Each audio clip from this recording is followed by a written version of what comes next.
of multilateralism as an instrument for enhancing African countries and their global competitiveness.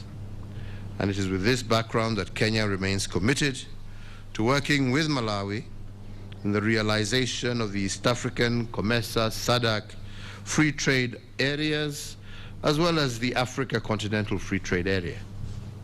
We believe here that these arrangements, if well implemented, hold the answer to our continent's solutions and will drive that firm belief that we all share African solutions to African problems. Through these multilateral platforms, Kenya, Malawi, and other African countries have an excellent opportunity to explore tangible approaches to build strong and resilient African economies, especially in the post-COVID era.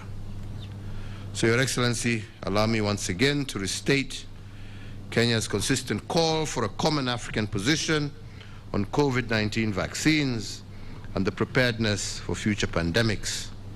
Events of the recent months have brought to the fore the unfairness in the world and exposed for the umpteenth time Africa's soft underbelly.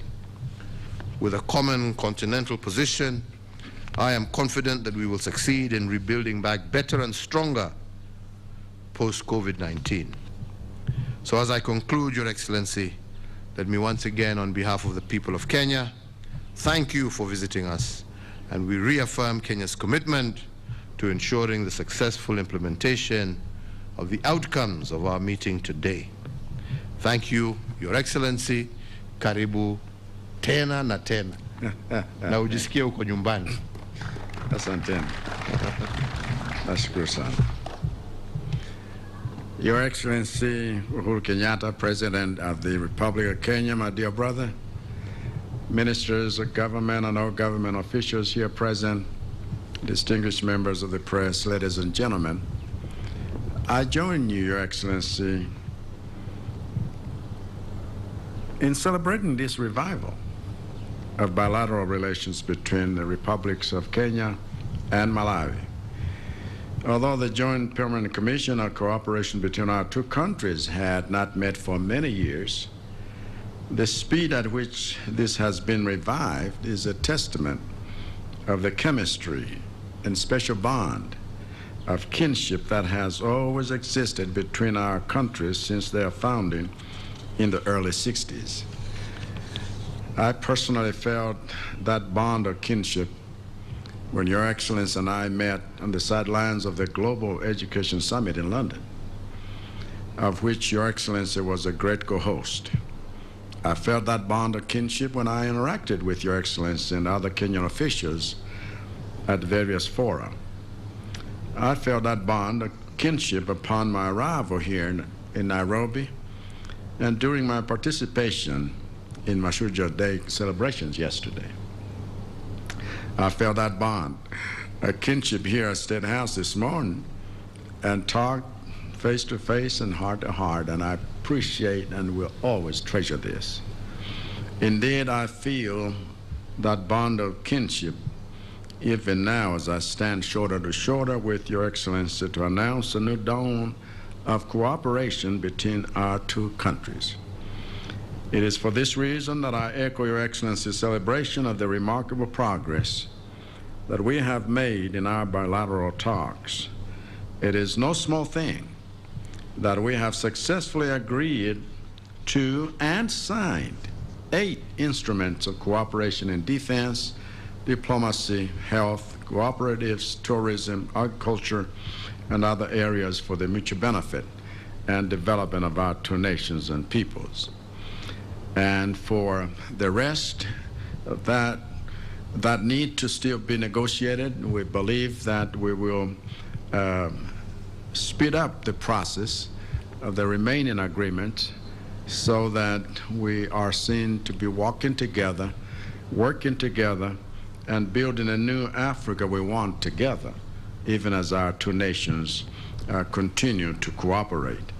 And now that there is a ratified African Continental Free Trade Area, that we are set to fully leverage to ensure that the future we are working towards is one of shared prosperity, I believe that these agreements are a sign that the best days of our kinship are yet to come.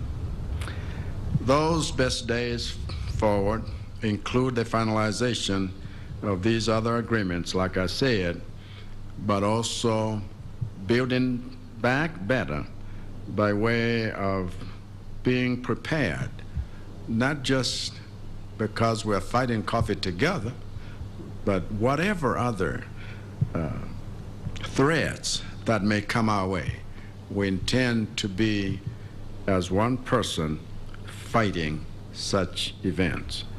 And those brothers and sisters of ours in Mozambique, as they enjoy a return to peace and security, with the support of Malawi and Kenya, we also commend Kenya for helping with the DRC, and we believe that an environment of peace should be the context in which prosperity takes shape, and Africa should be free of these impediments to genuine transformation, so that we are not pitted against each other and one another in fighting battles that mean so much less to our people. Those best days include exchanges between the people of Malawi and Kenya at all levels, and I'm looking forward to really and genuinely sharing with Kenyan people the things that will enhance our transformation, and looking forward to a better Africa, a better multilateralism built on our strong bilateral relations. I therefore thank you, Your Excellency, for your eagerness and leadership to see that all of these agreements are done, for they are the runway from which our kinship will take off. And I thank Your Excellency for the warmth and hospitality with which you have received me and welcomed our ideas, received this delegation and those that had come earlier, and you host a lot of Malawians in this country, and we are most grateful. And so, hongera ndugu yangu mpendwa, asanteni sana. Thank you very much, Your Excellencies. That marks the end of our press briefing for now, and the Excellencies will retreat. And ladies and gentlemen, that marks the end of our function today as well. God bless you. Well, that was the address from President Uhuru Kenyatta and his Malawian counterpart, who is President Chakwera. And President Uhuru Kenyatta stated that the two countries will continue to foster strong ties and